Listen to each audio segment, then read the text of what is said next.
Hi and welcome to another video. This video is going to be a digital sketchbook tour, so I don't think I'm going to go over everything I've painted in Procreate these past few months, but I want to go over a few of the things and share them with you. So this is an illustration that I did following a step-by-step tutorial by Tila Cunningham. What I loved about this tutorial and about many of Tila's tutorials is how simple they are to follow. When I follow a tutorial by Tila, I know that I'm going to get the same result that she got, and I know that I'm not going to fail because she's a really great teacher and she makes sure to include every step clearly. Another thing I really loved was how you could get these hard edges and also the soft edges and the faded out edges. So this was a fun and quick tutorial, which I really recommend. Here's something I drew by myself, so this is my own design. I started by painting some shapes and then adding some lines on top of them.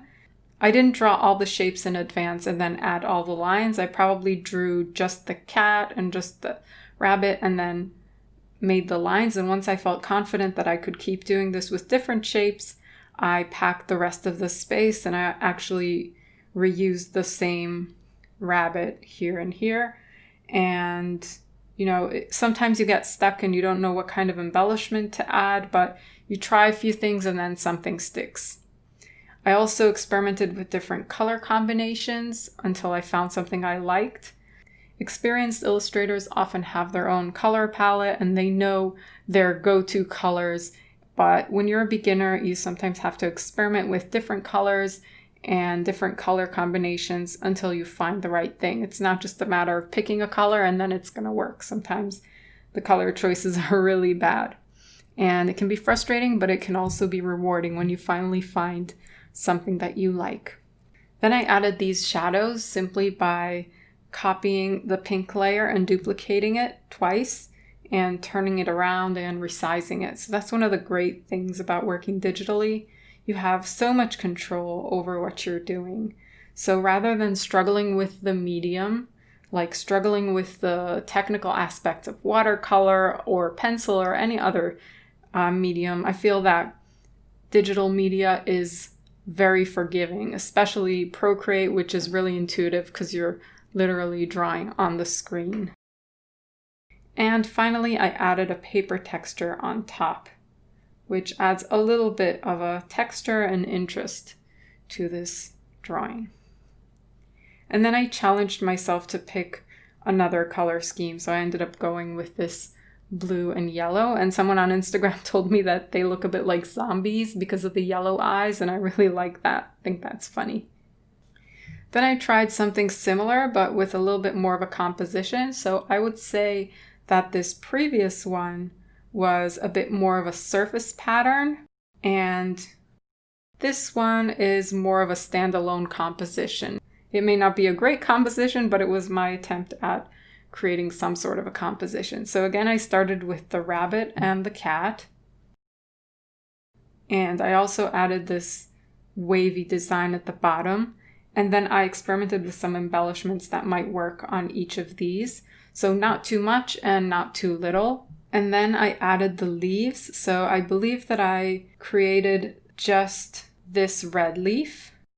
And then I duplicated it and turned it around and placed it in two places. And I also duplicated it again and placed them in a different scale and in a different color over here. So again, this is one of the great things about digital artwork, is that you have so much flexibility over transparency and color and placement and repetition and erasing and building up colors or building up shapes. It's a really freeing medium. And again, I added the shadows by duplicating these objects and this sun and the paper texture on top. So this is how it looks with the paper texture and without the paper texture. This stack here contains some rough drawings, so I tried to follow one of Tila's tutorials with the macaroons And I felt that it was a bit too advanced for me at the point that I did this, although I think I did an okay job with it, but I decided to just leave it and try something else.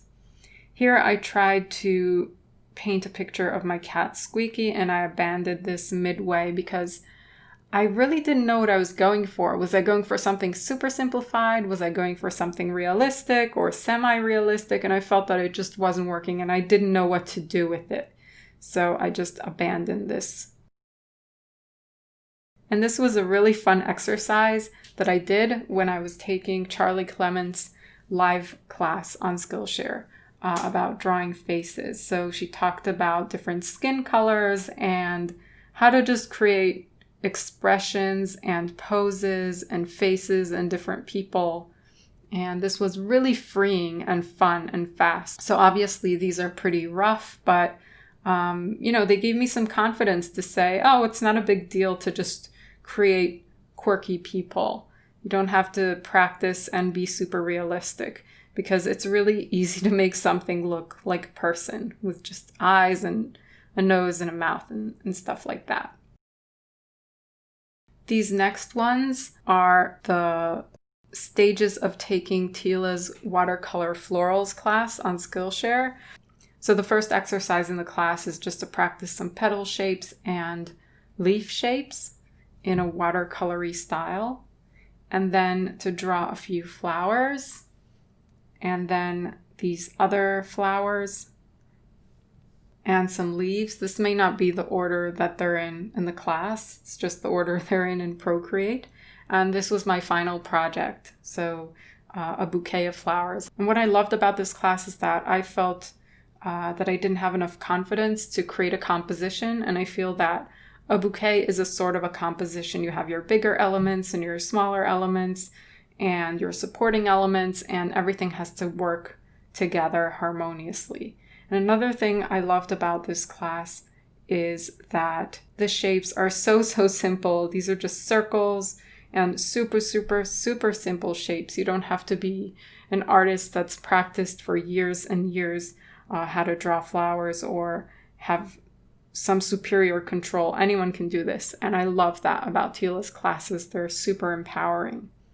So I think I'll stop here because I've talked quite a bit about what I've showed you so far. So let me know if you enjoyed this type of video, and if you did, I'll be more than happy to do the same about the rest of the stuff that I made in Procreate and the stuff I make going forward.